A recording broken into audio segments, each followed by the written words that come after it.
तो बेटा आज की क्लास में हम लोग पढ़ने जा रहे हैंगे एक टॉपिक जिसका नाम है वांट हाफ गुणक। ठीक है ना। इसे हम वांट हाफ कारक भी बोलते हैं। तो आज हम लोग वांट हाफ गुणांक से स्टार्टिंग करेंगे और कई सारे अलग अलग टॉपिक पढ़ेंगे। फिलहाल पहले हम लोग वांट हाफ गुणांक पढ़ेंगे। वांट हाफ गुणांक पढ़ने के लिए आइए उसका सबसे पहले सूत्र लिख लेते हैं क्या होता है।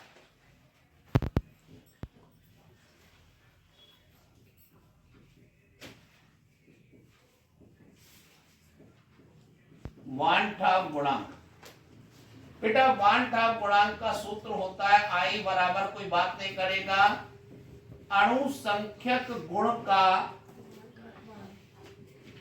प्रयोगात्मक मान बटे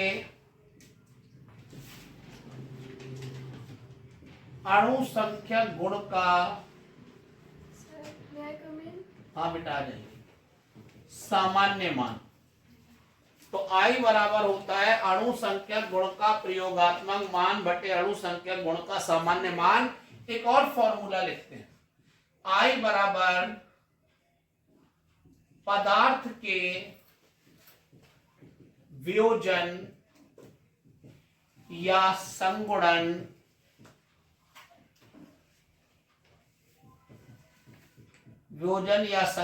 के बाद प्राप्त कणों की संख्या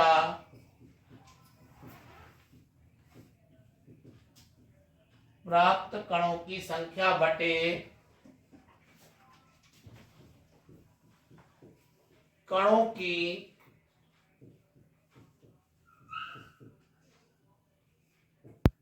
सामान्य संख्या। तो पदार्थ के वियोजन या संगुणन के बाद प्राप्त कणों की संख्या बटे कणों की सामान्य संख्या। एक और फॉर्मूला होता है वो भी चलिए लिख देता हूं और वो फॉर्मूला होता है सामान्य अणुभार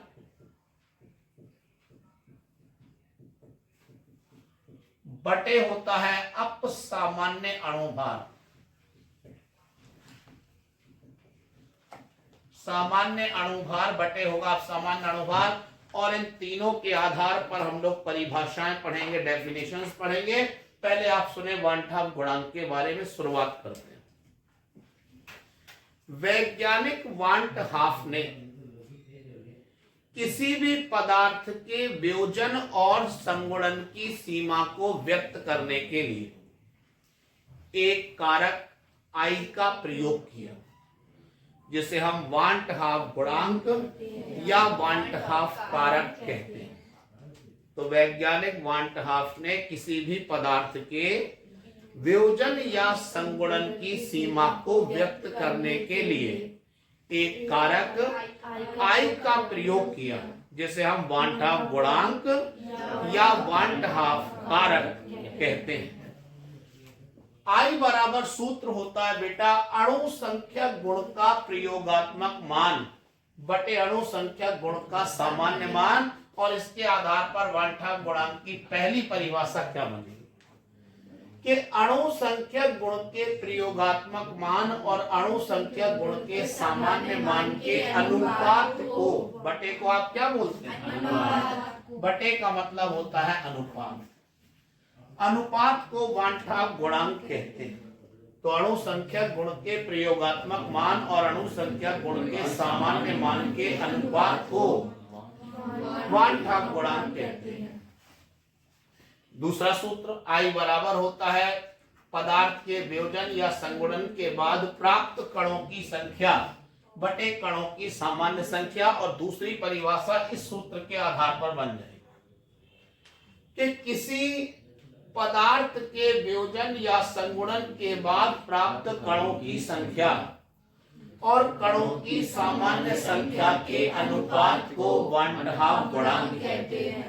अरे भाई पदार्थ के वियोजन या संगुणन के बाद प्राप्त कणों की संख्या और कणों की सामान्य संख्या के अनुपात को वांट हाफ गुणांक कहते हैं।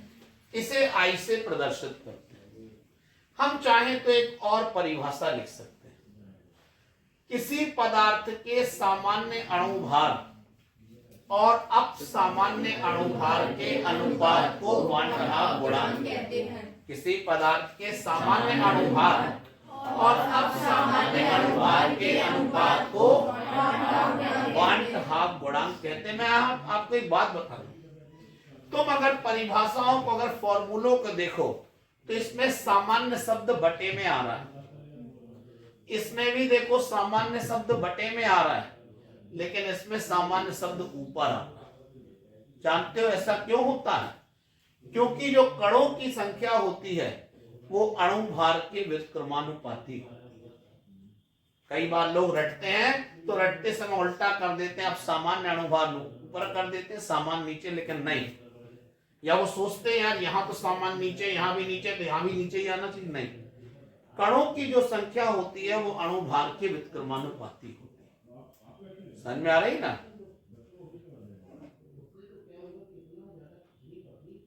तो कणों की संख्या जो है वो अणुभार के कैसी होती है?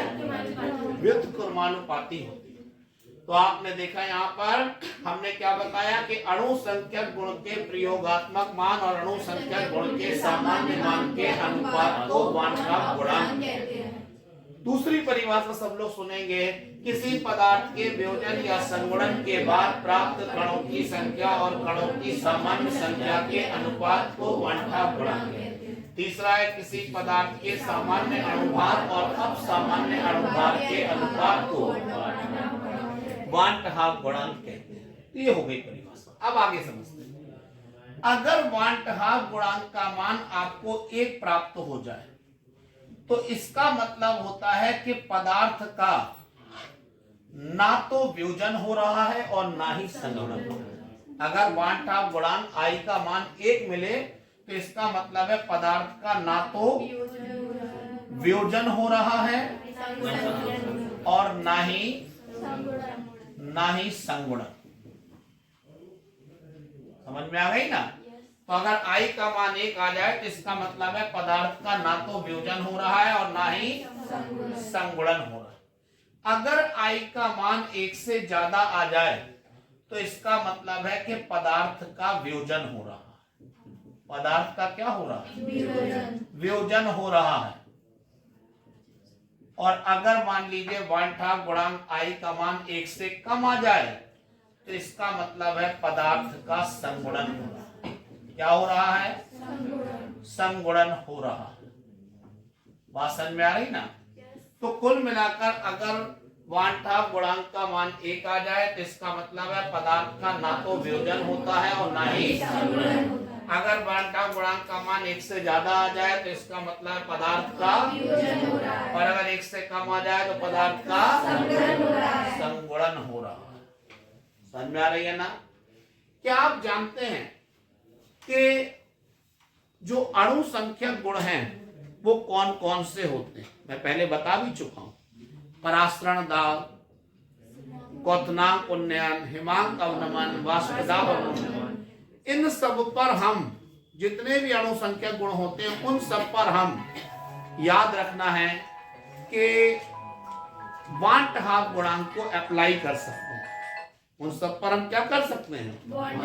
वांटहार गुणांक को अप्लाई कर सकते हैं, लागू कर सकते हैं। कैसे? आइए हम लोग थोड़ा सा इसको भी और समझते हैं। सबसे पहले हम परासरण दाब के लिए देखते हैं। बेटा परासरण दाब के याद करो, हमने तुम्हें 3 फॉर्मूले बताए थे। 3 फॉर्मूले। एक था पाई बराबर CST, याद आया किसी को? पाई बराबर CST। दूसरा था पाई बी बराबर NST, याद आया? और तीसरा बताया था पाई बी बराबर WB अपॉन MB ST। ये 3 फॉर्मूले हमने बताए थे। तो इसको वांटहार गुणांक में कैसे कन्वर्ट करेंगे, इसके लिए इन सभी फॉर्मूलों में आप I से गुणा कर दें। सब फॉर्मूलों में क्या कर दिया? ये वांटहार गुणांक में आपने से कन्वर्ट कर लिया। एक्चुअली इस बात का इस्तेमाल न्यूमेरिकल करते टाइम होगा। अभी तो हम लोगों को वैसे ही पढ़ना है, न्यूमेरिकल के नहीं। अब परासरण दाब के बाद अब आ जाओ क्वथनांक उन्नयन। सब लोग ध्यान देना। बेटा क्वथनांक उन्नयन के मैंने दो फॉर्मूले आपको बताए होंगे। एक बताया होगा डेल्टा टीवी बराबर केबी इंटू मोललता, डेल्टा टीवी बराबर केबी इंटू मोललता। और एक फॉर्मूला इसी का सॉल्व रूप बनेगा, वो क्या बनेगा, डेल्टा टीवी बराबर KB into W B into 1000 upon M B into W A, ये बनेगा। इसको बाइंटॉफ गुणांक को अगर आप कन्वर्ट कर रहे हैं इन फॉर्मूलों को, तो इनमें भी आप आई से गुणा कर, मतलब आपको कुछ नहीं करना, आपको तो बस आई लगाते जाना। समझ में आ रही है ना। ऐसे ही आपने हिमांक अवनमन देखा होगा, तो हिमांक अवनमन के भी हमने दो सूत्र बताया। एक बताया डेल्टा टीएफ बराबर, ये होता है केएफ इंटू मोललता। कुछ लोग शैतानी करने के मूड में हैं, केएफ इंटू मोललता, बिल्कुल ध्यान समझे जरा, केएफ इंटू मोललता। और दूसरा है डेल्टा टीएफ बराबर KF into W B into 1000 बटे M B into W A. समझ में आ रही ना। इनमें भी आप आई से गुणा कर दे बस, तो ये वांछा गुणांक में आप कन्वर्ट कर रहे हैं। तो परासरण दाब हो गया, क्वथनांक उन्नयन हो गया, हिमांक अवनमन हो गया। अब आप इसके बाद देखें वाष्पदाब अवनमन। क्या देखें, वाष्पदाब अवनमन। वाष्पदाब अवनमन में तुम याद करो, वाष्पदाब अवनमन में हमने तुम्हें राउल्ट के नियम का फॉर्मूला एक बताया था, और वो था formula P naught minus P S upon P naught is equal to W B into M A, M B into W A. और आपको मालूम है इसमें भी आप आई से गुणा करो। समझ में आ गई। तो ऐसे वांछित गुणांकों का आप इसमें मल्टीप्लाई करते जाएंगे, और न्यूमेरिकल में इसका हम लोग यूज करके आपको बताएंगे इसके न्यूमेरिकल्स। तो कुल मिलाकर वांछित गुणांक मुझे लगता है आपको समझ में आ गया होगा। थोड़ा सा देखने में ऐसा लगता है अरे बहुत बड़ा टॉपिक है, लेकिन है एकदम सिंपल। तो एक बार लास्ट बार हम आपको एक्सप्लेन करेंगे, और आप लोग कॉन्सेंट्रेशन से मेरी बात को सुनेंगे कि वैज्ञानिक वांट हाफ ने किसी पदार्थ के वियोजन और संगुणन की सीमा को व्यक्त करने, जो वैज्ञानिक वांट हाफ थे उन्होंने किसी पदार्थ के वियोजन और संगुणन की सीमा को व्यक्त करने के लिए एक कारक आई का प्रयोग किया। तो इसी आई को हम लोग नाम दे देते हैं वांट हाफ गुणांक या वांट हाफ कारक। और परिभाषा बनती है पहली, सब लोग ध्यान सुने, कोई बोलेगा नहीं। अणु संख्यक गुण के प्रयोगात्मक मान और अणु संख्यक गुण के सामान्य मान के अनुपात को वांट हाफ गुणांक कहते हैं। दूसरी परिभाषा, किसी पदार्थ के वियोजन या संगुणन के बाद प्राप्त कणों की संख्या और कणों की सामान्य संख्या के अनुपात को वांट हाफ गुणांक कहते हैं। तीसरी परिभाषा, किसी पदार्थ के सामान्य अणुभार और अपसामान्य अणुभार के अनुपात को वांट हाफ गुणांक कहते हैं। अगर वांट हाफ गुणांक का मान 1 प्राप्त होता है तो इसका मतलब है कि पदार्थ का ना तो वियोजन हो रहा है और ना ही संगुणन हो रहा है। अगर वांट हाफ गुणांक का मान 1 से ज्यादा है तो इसका मतलब है कि पदार्थ का वियोजन हो रहा है। 1 से कम है तो पदार्थ का संगुणन हो रहा है। हमने बताया कि परासरण दाब के हमने यहाँ 3 सूत्र आपको लिखे हैं, और तीनों में मैंने आई का गुणा कर दिया, तो वांट हाफ गुणांक का यूज हो गया। क्वथनांक उन्नयन के 2 फॉर्मूले, हिमांक अवनमन के 2 फॉर्मूले, वाष्पदाब अवनमन से संबंधित 1 फॉर्मूला, इन सब में हमने आई से गुणा कर दिया और उन्हें वांट हाफ गुणांक में चेंज कर दिया। ठीक है ना। तो अपन लोग इस पर न्यूमेरिकल करेंगे तब इसका यूज होगा, अभी फिलहाल इसका कोई खास यूज नहीं है। ठीक है।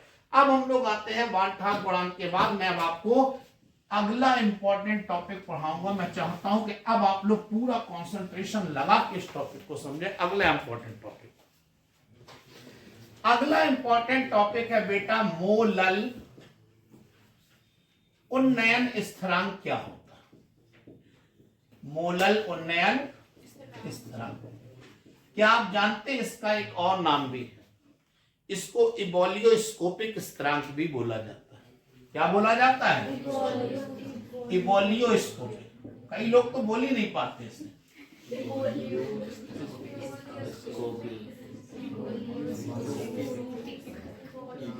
तो आपको मैं बता दूं मोलल उन्नयन स्थिरांक दूसरा नाम है इसका इबोलियोस्कोपिक स्थिरांक। तो आखिर ये क्या होता है, सभी विद्यार्थी पूरा ध्यान पूरा कंसंट्रेशन लगा देंगे इस टॉपिक को समझने में।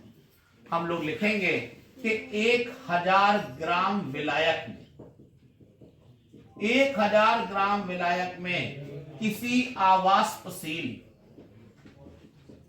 विद्युत अनअपघट्य का 1 मोल घोलने पर, कितना मोल? 1 मोल घोलने पर क्वथनांक में होने वाले उन्नयन को, क्वथनांक में होने वाले उन्नयन को मोलल उन्नयन स्थिरांक कहते हैं। अरे भाई 1000 ग्राम विलायक, आप चाहो तो 1000 ग्राम की जगह 1 किलोग्राम भी बोल सकते हो। अरे 1000 ग्राम का मतलब क्या होता है? 1 किलोग्राम भी बोल सकते हो। तो परिभाषा बनती है, सब लोगों को सुनना है, कोई बोलेगा नहीं, कि 1000 ग्राम विलायक में किसी आवाष्पशील विद्युत अनपघट्य का 1 मोल घोलने पर क्वथनांक में होने वाले उन्नयन को बेटा मोलल उन्नयन स्थिरांक कहते हैं। क्या आप जानते हैं इसे हम केवी से प्रदर्शित करते हैं? इसका मात्रक क्या होता है? तो इसका मात्रक होता है बेटा केल्विन किलोग्राम प्रति मोल। क्या होता है? या इसी को लिख सकते हो आप डिग्री सेंटीग्रेड किलोग्राम प्रति मोल। क्या लिख सकते हैं दूसरा मात्रा? या इसका और मात्रक होता है केल्विन मोलल, केल्विन प्रति मोलल। क्या होता है? केल्विन प्रति मोलल। आप चाहो तो यहां से मोलल को ऊपर ले जाओगे तो प्रति हट जाएगा और यहाँ इनवर्स आ जाएगा, तो इसे आप केल्विन मोलल इनवर्स भी बोल सकते हो, या इसे आप डिग्री सेंटीग्रेड मोलल इनवर्स भी बोल सकते हो। और मैं तुम्हें बता देना चाहता हूं मोलल का मतलब मोललता होता है, तो तुम चाहो तो इसे केल्विन मोललता इनवर्स भी बोल सकते हो और डिग्री सेंटीग्रेड मोललता इनवर्स। तो मोलल और मोललता यहाँ पर एक ही बात आई नहीं समझ में? तो ये हमने आपको देखो इसके मात्रक बता दिए। हम लोग आगे बढ़ रहे हैं, सुनो बेटा क्वथनांक उन्नयन और मोललता में क्या संबंध होता है? क्या आप जानते हैं क्वथनांक उन्नयन और मोललता में क्या संबंध है? तो क्वथनांक उन्नयन मोललता में संबंध होता है डेल्टा टीवी बराबर केवी इंटू मोललता। अभी अभी मैंने देखो यहां बताया। तो क्वथनांक उन्नयन और मोललता में संबंध होता है डेल्टा टीवी बराबर, कोई दिक्कत नहीं, ठीक है ना, आराम से तुम खांस लो, खांसी रोकने से कोई फायदा नहीं रहता है ना, वो बार बार आती है। तो डेल्टा टीवी बराबर होता है बेटा केवी इंटू मोललता। तो अपन क्या करेंगे, अगर हमने मान लिया कि मोललता का मान 1 है, कितना मान लिया? 1। तो क्या आप जानते हो ये सूत्र हो जाएगा डेल्टा टीवी बराबर केवी। और तुम्हें मालूम है इस आधार पर हम मोलल उन्नयन स्थिरांक की एक और परिभाषा भी बना सकते हैं। इस बात के आधार पर एक और परिभाषा बनेगी मोलल उन्नयन स्थिरांक, एक ऊपर एक और बनेगी। क्या बनेगी सुनो जरा। यदि मोललता का मान 1 हो, मोललता का मान कितना हो? 1, तो मोलल उन्नयन स्थिरांक क्वथनांक उन्नयन के बराबर होता है। यदि मोललता का मान 1 हो तो मोलल उन्नयन स्थिरांक, केवी को आप मोलल उन्नयन स्थिरांक बोलते हो, ये बेटा क्वथनांक उन्नयन के बराबर होता है। तो अगर मोललता का मान 1 हो तो मोलल उन्नयन स्थिरांक क्वथनांक उन्नयन के बराबर होता है। तो ये परिभाषा भी मोलल उन्नयन स्थिरांक की। हम लोग अगर चाहें तो इसको अब आगे और सॉल्व कर सकते हैं। कैसे? तुमने सुना होगा कि मोललता बराबर क्या होता है? WB इंटू 1000, मैंने पढ़ाया था फॉर्मूला, MB इंटू WA, ये मोललता का सूत्र था। आप चाहो तो मोललता की जगह ये वाला मान उठा के यहाँ रख दो, तो देखो ये फॉर्मूला क्या बन जाएगा, डेल्टा टीवी बराबर KV into WB into 1000 upon MB into WA। और इन फॉर्मूलों का इस्तेमाल बेटा न्यूमेरिकल करने में बहुत जबरदस्त तरीके से किया। W समझ में आ गई ना? तो कुल मिलाकर आपको मैं एक बार फिर से बताऊंगा मोलल उन्नयन स्थिरांक या इबोलियोस्कोपिक स्थिरांक समझने के लिए सब लोग पूरे कंसंट्रेशन ध्यान से तैयार हो जाएं। कि 1000 ग्राम विलायक में किसी आवाष्पशील विद्युत अणु अपघट्य का 1 मोल बोलने पर याद रखना है क्वथनांक में होने वाले उन्नयन को मोलक उन्नयन स्थिरांक कहते हैं। आपको याद रखना है, इसे केवी से प्रदर्शित करते हैं। इसका मात्रक केल्विन, किलोग्राम प्रति मोल या डिग्री सेंटीग्रेड किलोग्राम प्रति मोल या केल्विन मोलर इनवर्स या डिग्री सेंटीग्रेड मोलर इनवर्स होता है। हमने बताया कि क्वथनांक उन्नयन और मोललता में निम्नलिखित संबंध होता है। डेल्टा टीवी बराबर केवी इंटू मोललता। अगर मोललता का मान 1 हो जाए तो आप याद रखना है कि मोलल उन्नयन स्थिरांक क्वथनांक उन्नयन के बराबर होता है। मोलल उन्नयन स्थिरांक किसके बराबर होता है? हमने बताया मोललता का सूत्र होता है WB into 1000 upon MB into WA। हम चाहें तो यहाँ पर मोललता की जगह इसका ये वाला मान रख दें तो हमें एक और न्यूमेरिकल के लिए बढ़िया फॉर्मूला मिलेगा। डेल्टा टीवी बराबर KB into WB into 1000 upon MB into WA। क्या इतना समझ में आ गया? किसी कोई प्रॉब्लम तो नहीं? क्लियर है ना? Very good. ठीक है।